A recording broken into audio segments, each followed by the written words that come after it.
Now I want to give the floor to Mrs. Jennifer Robinson, international parliamentarian, who is a great help for the Papuan in the struggle for freedom. You have the floor. I come here today to speak on behalf of International Lawyers for West Papua.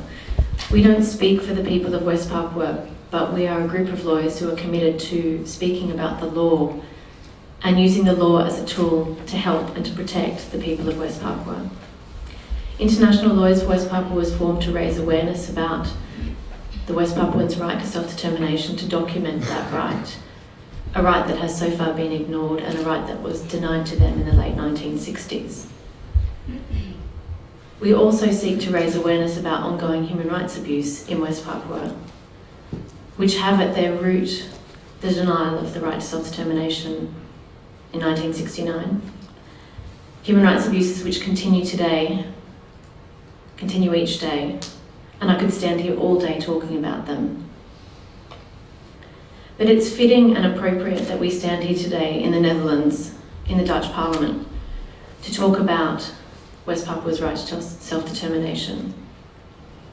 West Papua was, of course, a Dutch colony on the path to independence, on the list of non-self-governing territories.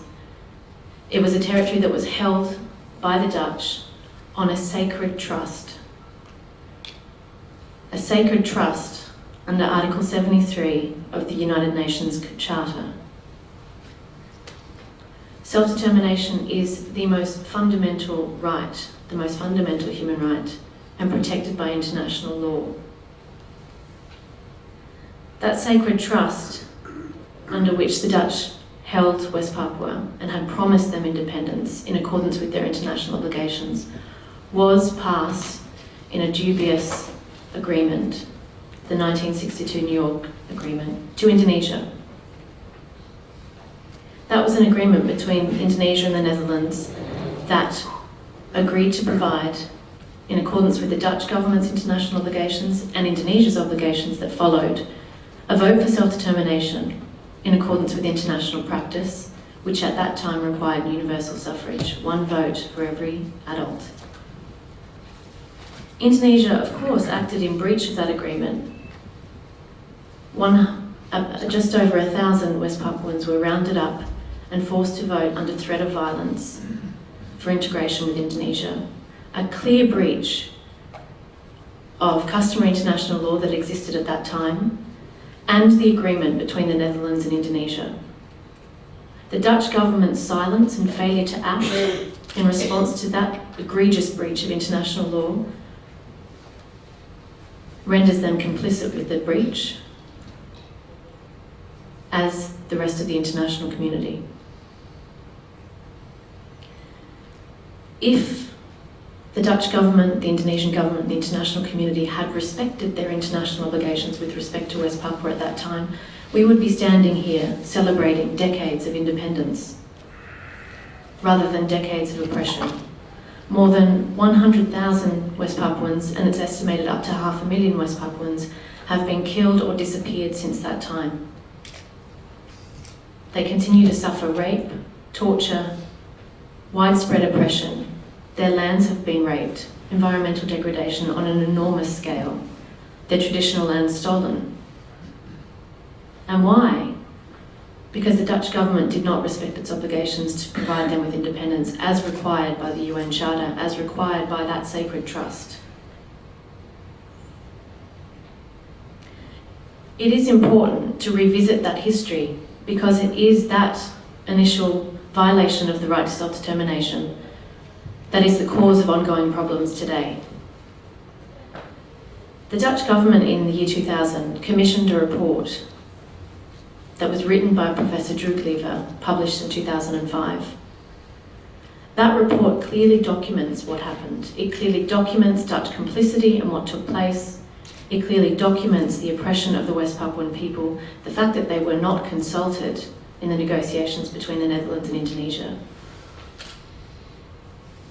The fact that the Act of Free Choice held in 1969 was no true vote for self-determination. Of course, Indonesia did not cooperate with Professor Drew Lever and refused to allow him entry to Indonesia to examine the files or to interview anybody in West Papua. And why? Because they are scared of the truth being revealed. Even today, journalists and human rights defenders, international organisations are not permitted entry to West Papua because they do not want the world to know what goes on there. We cannot stand by and allow this to continue to happen. Even looking as far back as the 1950s, when Indonesia and the Netherlands were investigating and trying to come to an agreement about what would take place, Indonesia refused the offer to take the case to the International Court of Justice. Why? Because they know they did not have the right to West Papua under international law. That position continues today. The Act of Free Choice was an egregious breach of the right to self-determination as protected under the UN Charter. It was a violation of the Sacred Trust under Article 73 of the UN Charter. It was a breach of Indonesia's treaty obligations to the Netherlands. But most fundamentally, it was a breach of the right to self-determination of the West Papuan people, and we must revisit it. If we look today at what's happening in West Papua, Benny's own case, a case that I was witness to 10 years ago when he was a political prisoner in a West Papuan jail, is indicative of what goes on today. Just last year, a Congress was held, the third Congress, at which West Papuans unanimously, again, voted for a fresh referendum for self-determination and declared their desire for independence from Indonesia. The people present at that peaceful political assembly were rounded up, arrested and beaten. The 5 leaders are now in prison in Indonesia, having just been convicted of treason for peacefully expressing their political aspirations. The room for West Papuans to speak freely about their views and their opinions is non-existent. They face criminal persecution and jail for simply raising their flag and for speaking out about their desire for independence. This is in clear breach, again, of international human rights law, and the conviction of those 5 men has received international condemnation. Their appeal is ongoing. Their lawyers in that case have been threatened with prosecution simply for defending those clients. We as international lawyers for West Papua will stand together with those lawyers in raising awareness about ongoing human rights abuse cases.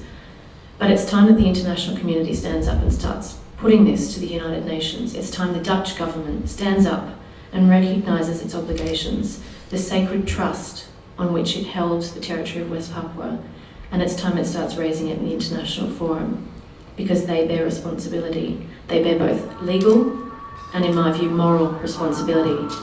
Thank you.